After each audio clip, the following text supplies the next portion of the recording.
السلام علیکم دوستو، کیسے ہیں آپ سب؟ میں زبینہ فیاض ایک بار پھر آپ کے ساتھ تو میں شروع کر رہی ہوں اس ناول کا آخری پارٹ لا شریک بائی محمد فیاض ماہی صاحب، پارٹ 19۔ بہت تیزی سے بھاگتی ہوئی پرانی حویلی سے نکلی ہے۔ وہ تیزی سے بھاگتی ہوئی اندھیرے میں مکھن سلطان کے پاس سے گزری تو وہ تڑپ کر بولا، ماروی، ماروی، میری بچی ماروی۔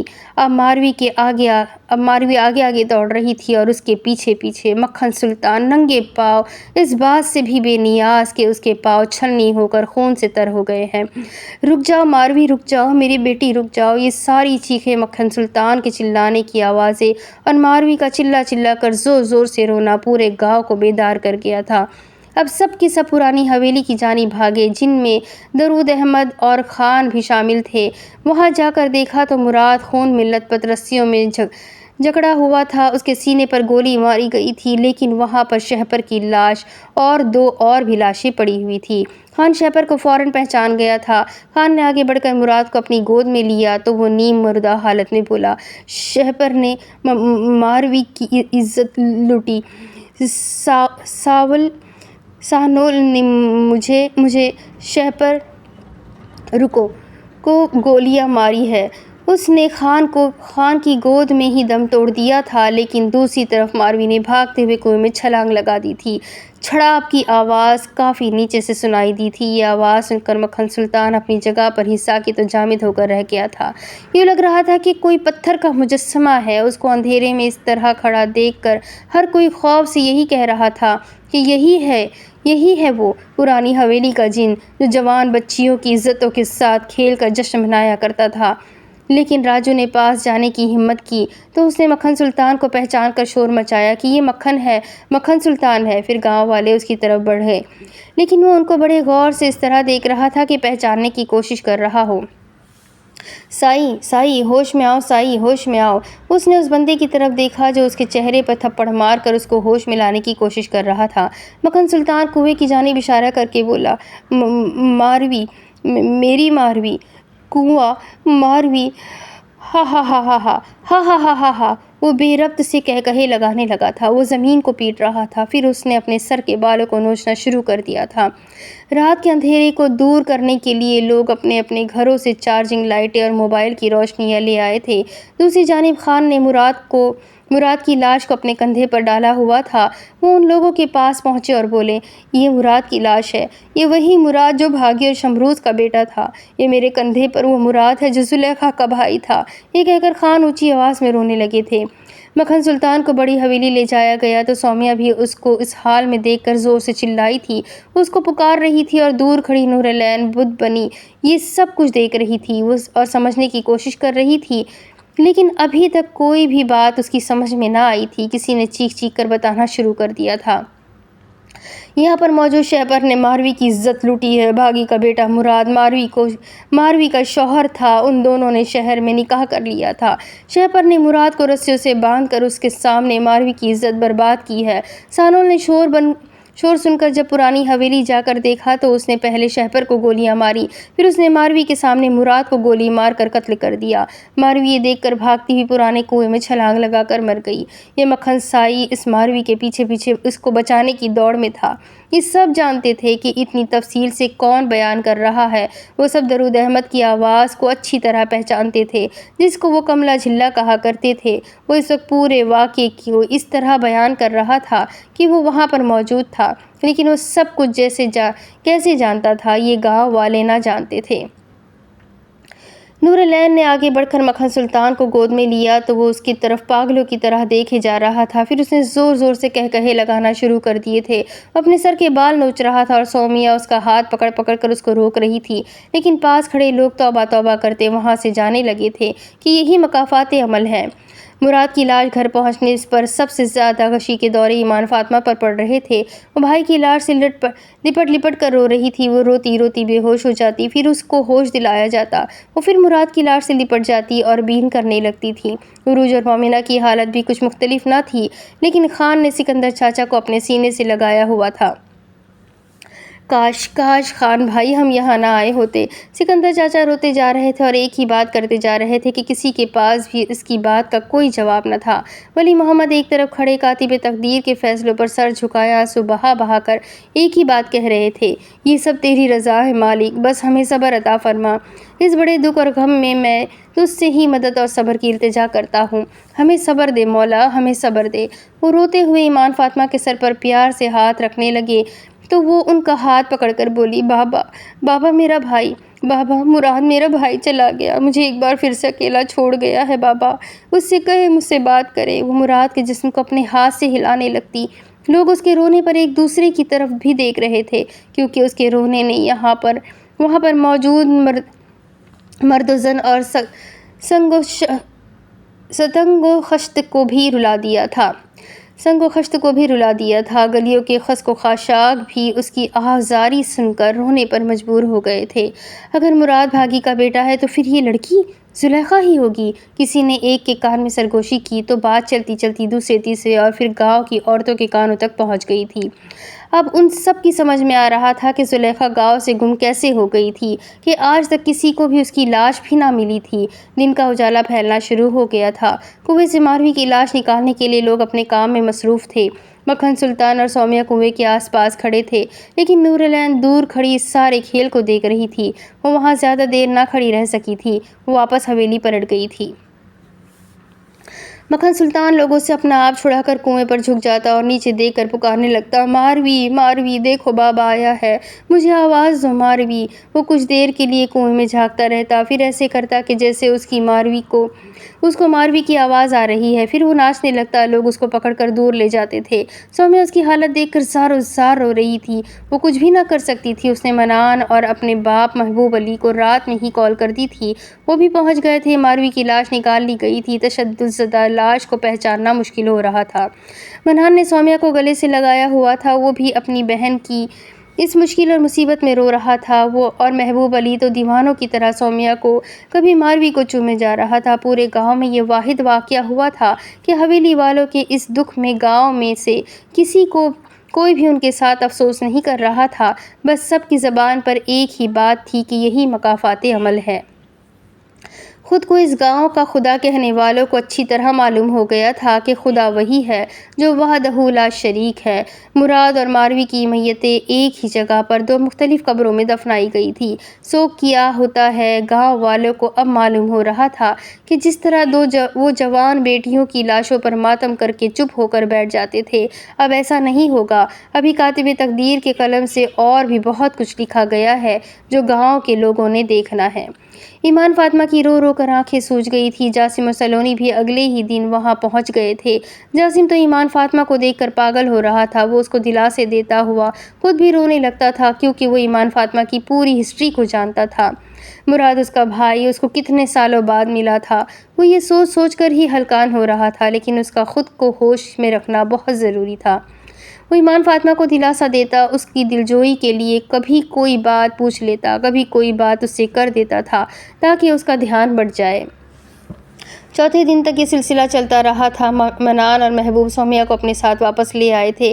سب نے یہی فیصلہ کیا تھا کہ مکھن سلطان کو شہر کے کسی بڑے سائیکیٹرسٹ کو دکھایا جائے گا، پھر وہ جو مشورے دے گا اس کے مطابق عمل کیا جائے گا۔ مکھن سلطان کو بھی وہ لوگ اپنے ساتھ لے گئے تھے۔ وہ زمین پر لیٹ گیا تھا، وہ ایک ہی رٹ لگا رہا تھا، مجھے ماروی سے ملنا ہے، میری ماروی، ہائے میری بیٹی، مجھے کہیں نہیں جانا، چھوڑ دو مجھے، چھوڑ دو۔ وہ 2-3 بار لوگوں سے اپنا آپ چھڑا کر کنویں کی طرف بھاگ گیا تھا۔ وہ کنویں میں نیچے جھک جاتا اور پکارنا شروع کر دیتا تھا، ماروی ماروی میری بچی ماروی۔ اس کو پکڑ کر لوگ دوبارہ منان کی گاڑی تک لاتے، وہ پھر بھاگ جاتا تھا۔ سومیہ سے اس کی یہ حالت دیکھی نہ جا رہی تھی۔ وہ گاڑی میں بیٹھی زاروں زار روئے جا رہی تھی۔ اس کی جوان بیٹی مر گئی تھی، اس کا جوان بیٹا قاتل ٹھہرایا گیا تھا، اس کا شوہر پاگل ہو گیا تھا، لیکن اس نے گاڑی میں سے دیکھا کہ سلونی چلتی ہوئی جا کر مکھن سلطان کے سامنے جا کر کھڑی ہو گئی ہے۔ سومیہ یہ دیکھ کر گاڑی سے باہر نکل آئی۔ وہ آگے بڑھنے لگی تو منان نے اس کا ہاتھ پکڑ کر روک دیا اور اشارہ کیا کہ چپ چاپ کھڑی ہو کر دیکھے۔ پورا گاؤں بھی دیکھ رہا تھا۔